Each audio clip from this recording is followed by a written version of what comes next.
Hello, ladies and gentlemen. Welcome to another edition of the DudeMan Show with myself, Mark, a.k.a. Big Black Hat Man, and the other dude, Mike. Inspiration.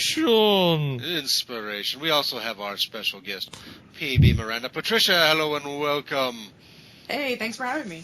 Yeah. I don't know why I did that. Probably the second biggest start we've had on this thing. I don't know why I did the intro that way, by the way. That was just weird. I don't know either. Inspiration's going through your veins. Ah. So, hopefully we'll yeah, it's true. She's like our second, biggest star on this show. I mean, yeah. No, literally. Okay, we have me confused with Decker's Shadow or something. We never had Decker on the show. We've had Creepy. Creepy and you, I feel, are in the same okay, level. That's true. Yeah. But all right. So anyway, our third biggest star. There we go, third. But yeah, I mean, to be fair, the only people we usually get are like the alumni of Manic Expression that nobody reads. I feel honored. Thank you. Yeah. I'm actually the 95th biggest star to ever be on the show, and we haven't had that many people on the show, so yeah, it's really sad actually. But yeah. At any rate, so let's talk about our topic today, which is that which influenced us. Yes. If I spoke English, I could tell you that. This is going to be a difficult topic to talk about because there's... okay. What? I just thought about, usually when we do topics, we have like a best of category, worst of category. Mm-hmm. So I think for inspiration, we should do what inspired you and what told you what not to do. Okay. All right. Let's just start with something really basic, though. Like, when was the first thing when you were growing up as a kid that you remember reading and thinking, oh my gosh, I wish I could do this or be like that? Reading, watching, whatever. So, Patricia, you're the guest. You start us out. Sure. This one's going to be easy. Well, when it comes to reading books, no, it has nothing to do with Nickelodeon stuff, unfortunately.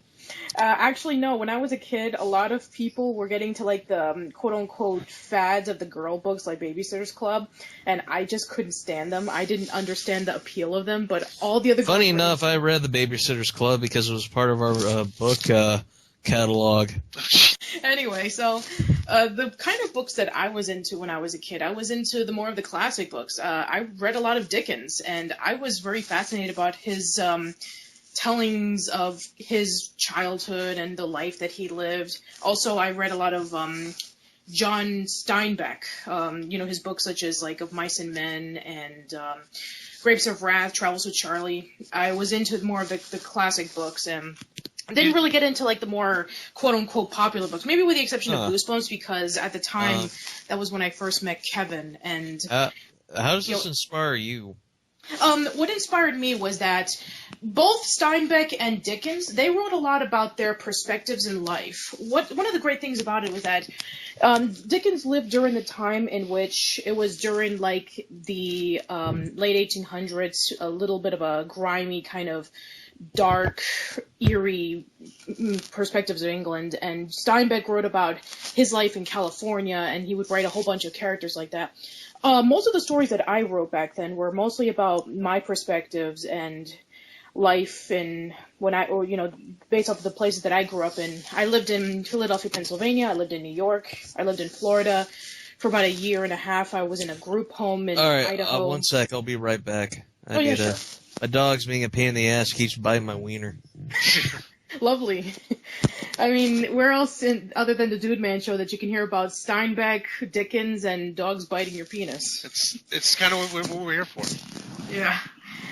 Anyway, so my early book influences, I did in fact read a lot of those people who talked about not a lot about fantasy, not a lot about like science fiction, but just like real life. People that lived through things and were able to write them down and became like still relevant to a lot of people because of the way that they wrote things and the way that people were able to relate to them, even though they were written like hundreds of years ago. Yeah. Well, no, I read Steinbeck's maybe right at 100 now.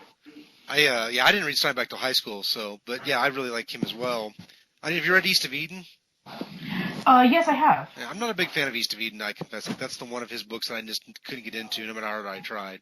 Yeah, and yeah, I can understand that. Mm-hmm. It's more. I think it's maybe a little more abstract than the other of his works, but But Grapes of Wrath is great. I really love it. It's one of my favorite all-time books. So. Yeah, and the movie's also really good too. The one with John Fonda. Or Henry Fonda. I mean, Henry Fonda. Yes. John Ford directed it.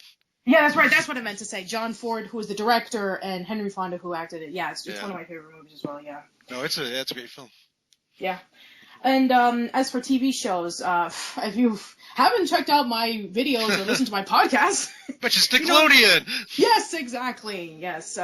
If you take a look at my video that I posted a few days after my 29th birthday called "What Nickelodeon Means to Me," based off of a blog that I wrote around my birthday a year before, I talked about how when I was about 2 or 3 years old, I saw programs such as like the reruns of You Can't Do That on Television, David the Gnome, Double Dare, Eureka's Castle, and it wasn't until when I was 5 in which I saw the episode Space Madness from Ren and Stimpy, in which I thought to myself, this is amazing, this is weird, but at the same time it's gravitating towards me. I need to watch more of this. And then as time went on, I became a huge nut until around I would say around the early 2000s, which I kind of waned down from it. And then I started watching things like Toonami, and I was getting into the whole anime craze. But yeah, there was, if you want to know more about a lot of my influences, I actually wrote a list a few years ago called, my personal top 50 influences. And I wrote a lot of the people and the events and stuff like that really influenced me. Everything from nature to Lucille Ball to Julia Child to, Mark a lot Summers. of people. Yes, Mark Summers. I remember the list. That's why I remember that one. I don't know why. That's one that I remembered. Yes, Mark Summers, my good buddy Kevin, Manic Expression itself, Wolvolution, which was the video game tournament group that I was a part of from 2006 to 2009, and a lot of people online whom, very, very fortunate enough, I've gotten to interview pretty much all of them that I've written on the list. I have plenty more, but those were the ones that I really wanted to get a hold of, like Lindsay Briggs, a.k.a. Little Miss Gamer, Derek Alexander, a.k.a. the Happy Video Game Nerd, yeah, just so many great people that, they were so fortunate enough. And, just a lot of these people were influences me in many ways, shape, or form. And you can tell a lot of, from my personality, from my work, and just a whole bunch of things. So, yeah, that's the short end of it. Yeah, very cool. I don't know if Mike's back yet or not. I don't think so. I think he's messing around. Why don't you tell yours? I have returned. Oh, Mike's back. Oh, there. Great timing. I have returned. Great timing. Patricia just wrapped up. So. Don't worry, people. My wiener's now in a freaking good old. It's in the ice bucket. It's gonna survive the mauling from my dog.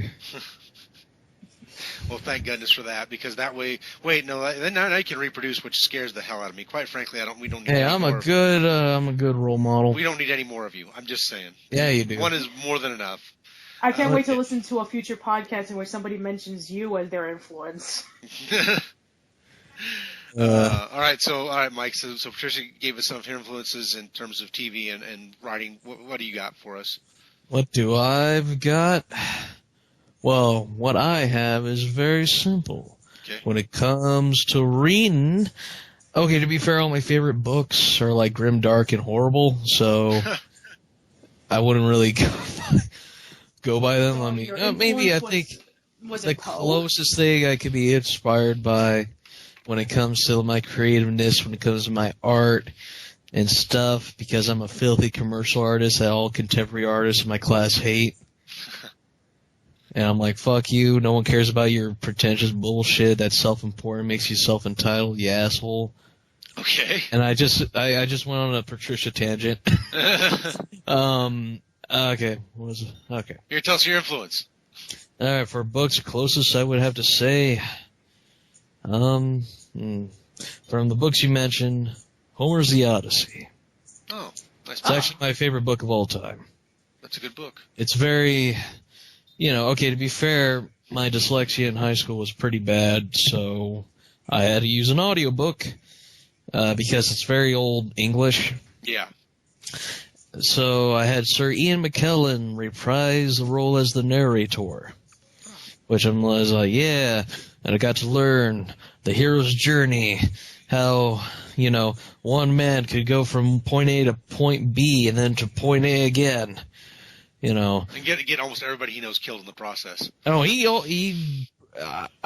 you sure he almost because he gets his entire crew killed. Yeah, well, he's still got a few friends back at home that were out of his range of being killed by him. His son and his wife are still alive at the end. When he got there, his friends died of, like, butthole relapse. I don't know. There's all sorts of things that kill him. Yeah. Like apparently the Greek sea in that era was fairly horrible. Yeah. Well, Odysseus, the man who was so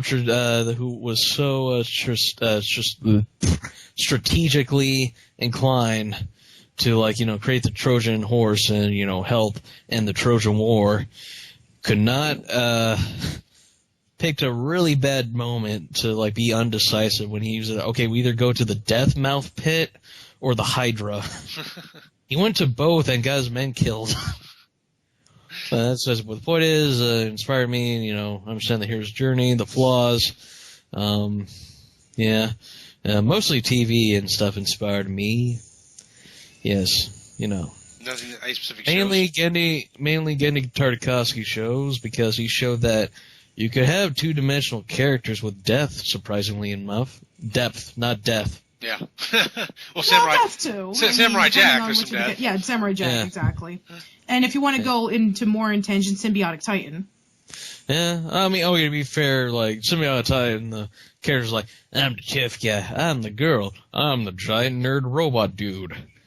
And, like, hey, you know what? It's about these two-dimensional characters interacting with the world and giving themselves dimensions. Okay, to be fair, there is actually more dimensions in Symbiotic Titan. But, so, what the point is, Samurai Jack mostly showed that I could tell a story visually. I could tell something visually. I don't have to over-dialogue-y the dialogue. I could just be quiet, have the atmosphere, have the environment immerse the audience in the greatness. Also, the style influenced me, more so Symbiotic Titan style, because Samurai Jack's style is really great, but it annoys me sometimes. I don't know why. I think it's probably the sharp lines. That show's got... Yeah, like, I think it's just some of the stuff just feels very, like, a little too sharp, where Symbiotic Titan, I like stuff that's rounded. Mm-hmm. Yeah. Same thing with Kim. I'll say that Steven Silver, who is a famous character designer, I might be taking his class during the summer in L.A. Oh, nice. I, like, sign up on time. I got to work out the kinks, so, like, I don't have a house there. But, he's a big inspiration. He did the character designs of Kim Possible and Danny Phantom. And mostly Kim Possible I'm inspired by because, like I said, I'm more into the rounded, I'm into the rounded, more features rather than the sharp features. There is some stuff in Danny Phantom that I enjoyed design-wise, Yeah. There's one aspect that annoyed me about Butch Hartman characters, just how the head matched the neck. Mm-hmm. Like, in most, like, there's some asymmetry or some, there's a little, like, the head's slightly off a bit. Like, you see the neck and stuff, you see, like, the head, the chin line or the jaw line go up and cover some of the neck. Yeah. And his is just the chin meets up with where the neck starts. And just stops there. I'm just like, Jesus Christ, it look unnatural. I'm rambling again. Yeah, that's okay. But when it comes to stories and stuff, okay, to be fair, if I were to do it, I would do it well and not do it. Okay, wait, no. I have one more thing. Yeah, one more thing. I'm rambling. Yeah. I'm sorry, people. It's okay. My wiener's in an ice bucket. Yeah, well, that puts a guy off, anyway. Yeah, all right. Also, when it comes to designing characters, I am inspired by the classic, works of freaking, Hanna-Barbera, like Space Ghost, Harvey Birdman. Not the storytelling, mind you, because the storytelling in those shows were just awful. Yeah, pretty basic storytelling. And it was like, I am Space Ghost, let me help you out, people. Jan and Jace, you got kidnapped again. Why do I put up with you? He doesn't say that in the show, but he might as well. Yeah, why are you here? Well, I think that's, for the most part, I think that's what the charm of Hanna-Barbera was, is that because the stories were so simple and that the characters in the drawings were as much detailed as it could have been with the limitations they had for budget and restrictions. Yeah, I know why, but it doesn't hold up. I know people who are naive and dumb enough to be like, man, cartoons suck today. Why can't we have it back in the old days? I'm just Trust like, me, so I go through that practically at least once a week. I'm just like, so you want brain dead garbage television? Well, You want the same goddamn story over and over again. Well, here's Holy the thing. crap. I mean, there are always positives and negatives for any particular piece of art and media in general. They've had their pros, they've had their cons, they've had their influences, and they've had things that were able to become tweaked and become better as time goes on. And it'll be the same thing for the future. No, 90s, greatest decade ever. Trust me, I hear this all the time. I hear it all the time. Freaking Rowdy C does all the time, and I yell at him every freaking time he does it. Dude, I do a Nickelodeon podcast. I know. And I can assure you that ever since the whole Splat thing was announced as a rebranding of the block of 90s or all that, as opposed to a 24-hour channel, I cannot tell you how many anger-induced rants that I have seen or heard about people saying that they want to see a 24-hour channel, people putting up petitions saying, do this as a channel, I can't believe you did this. Storytelling time! Okay. One as far as me, when it comes to storytelling, even though they sucked at it most of the time, I did like the campy storytelling of shows like Batman, from the Adam West Batman, Xena, and Hercules. You know, the campiness, like, we don't take nothing seriously. Granted, to be fair, the main issue with those shows is that sometimes they didn't know how far to take it, so they went to, like, they got so absurd that they lost their entire, like, not their entire point, but you're like, what the hell am I watching? Why is Hercules going up a giant beanstalk to teach a giant's kids who look like gremlins how to fly? With Bruce Campbell at his side. I definitely do need to rewatch those at some point because I wouldn't recommend it. I know, but they both recently celebrated their 20th anniversary, and there have been so many rumors going around that they might be doing a remake of it or a continuation of Xena Warrior Princess. So, let's get back on track here. Like, sure. As much as I've enjoyed the tangent, we gotta. So, dude, did you have anything else for influences before? I guess move on to me. Yeah, go ahead. Keep going. Yeah, go ahead. All right, so westerns, and more westerns. All right. And history. Okay. And history. The first thing that influenced me heavily, and I feel like still influences me heavily to this day, when I was in the 4th grade, I read The Adventures of Tom Sawyer. And I have read so much Mark Twain over the years that I can't help but feel like the way I try to do wit and humor is very Americana and almost stolen from Mark Twain at times. I'm clearly a student of him in almost every way. And I follow a lot of other people who clearly also followed Mark Twain. Mm-hmm. I don't know if you guys ever picked that up, but yeah, I think that I'm heavily influenced by Twain. Yeah. Yeah, you do use the N-word a lot. With your, when you did your Western show with Big Black Cat Man, yes. Yeah. I mean, first there was Twain, and as I got older, I read, many of the other great authors and stuff like that. And as far as TV goes, I watched a lot of sitcoms growing up, and stand-up and things, but I don't remember ever really any of that sinking in. It's weird. It wasn't until I got to college that I felt like things really started to sink in with me. I started to sort of think stylistically things, especially from a John Ford and, there's my Westerns, John Ford, right? Like, totally dig his directing style and his storytelling style. And, have morals, but don't tell the people you're moral. Let them figure it out for themselves. Or Mark Twain don't have any moral, just let him just screw with people. Like that. I like that too. Yeah.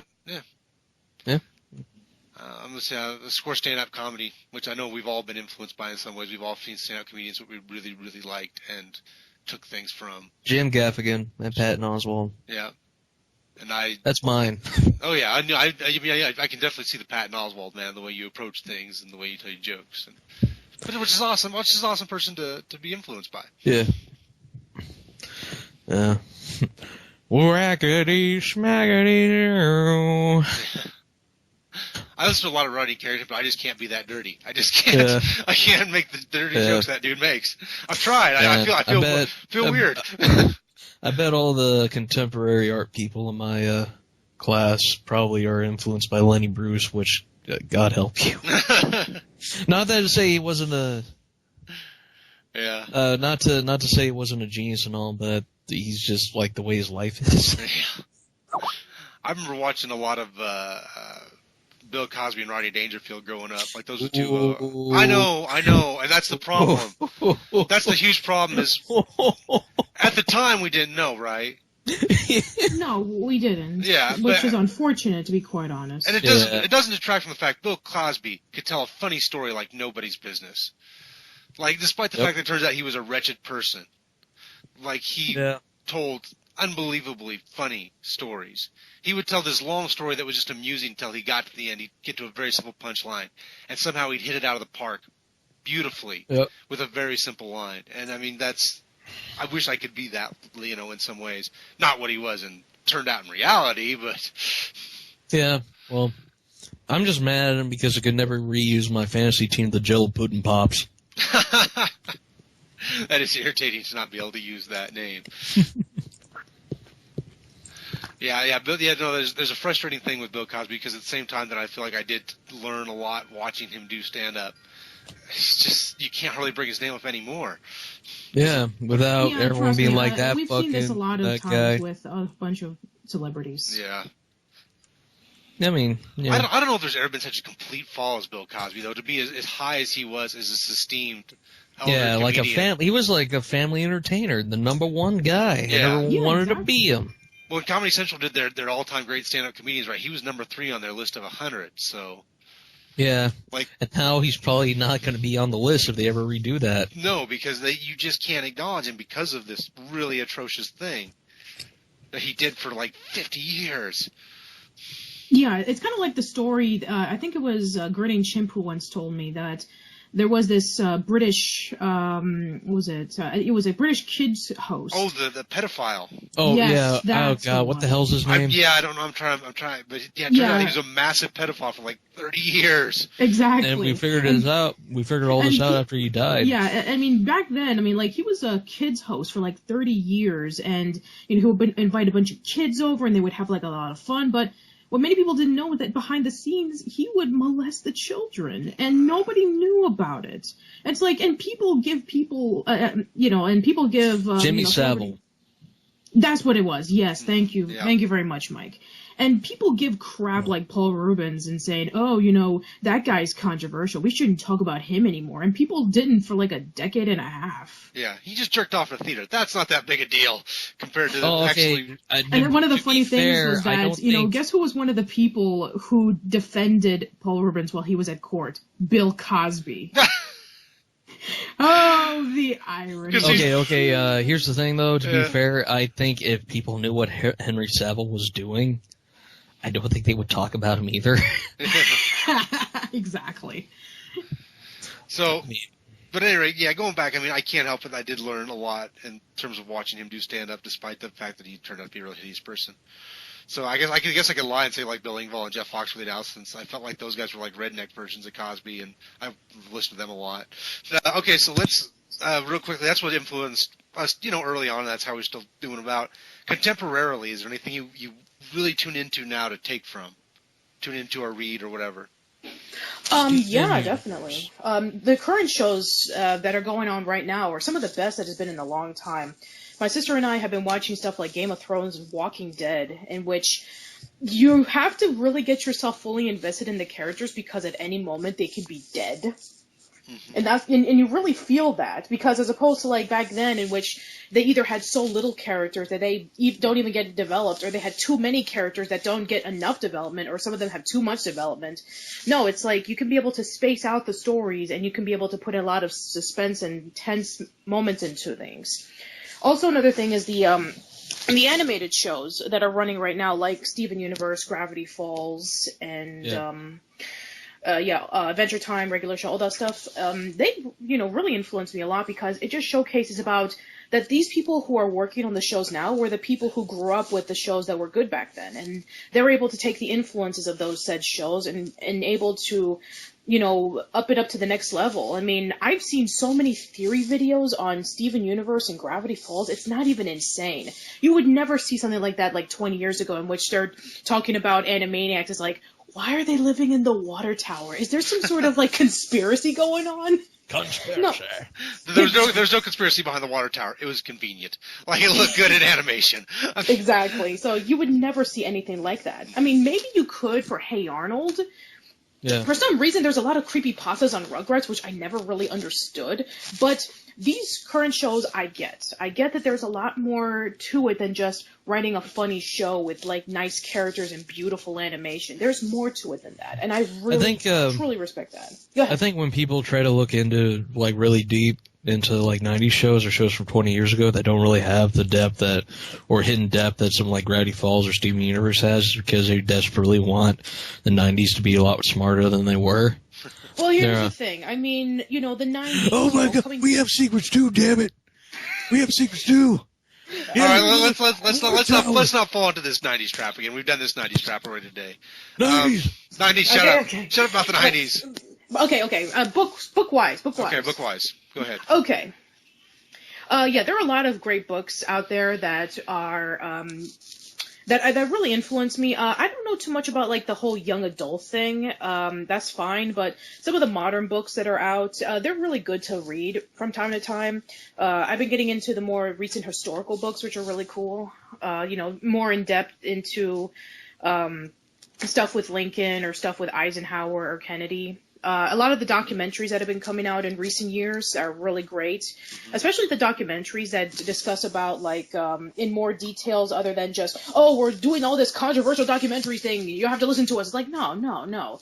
Documentaries back then, yes, they do open the world in many ways, but also, they can showcase a lot of, like, interesting things that people can be able to learn behind. Like, there's not just, oh, we're going to scare you for the sake of scaring you. It's like, no, we want to inform you. We want to teach you all these things. That way you can be able to learn some things about it that you didn't know, as opposed to all this controversial crap. So, yeah, I mean, that's what I've been getting into in the modern days. And I've been really looking forward to all the upcoming stuff. And also another thing, podcasts. Podcasts have really influenced me. I mean, that's kind of like how I got started with Casual Chats. Listening to the Nerdist podcast and Talking Tunes with Rob Paulson and NPR and all these things. So, yeah, I mean, the world of the media has grown substantially, and I can always learn something new from them. Yeah.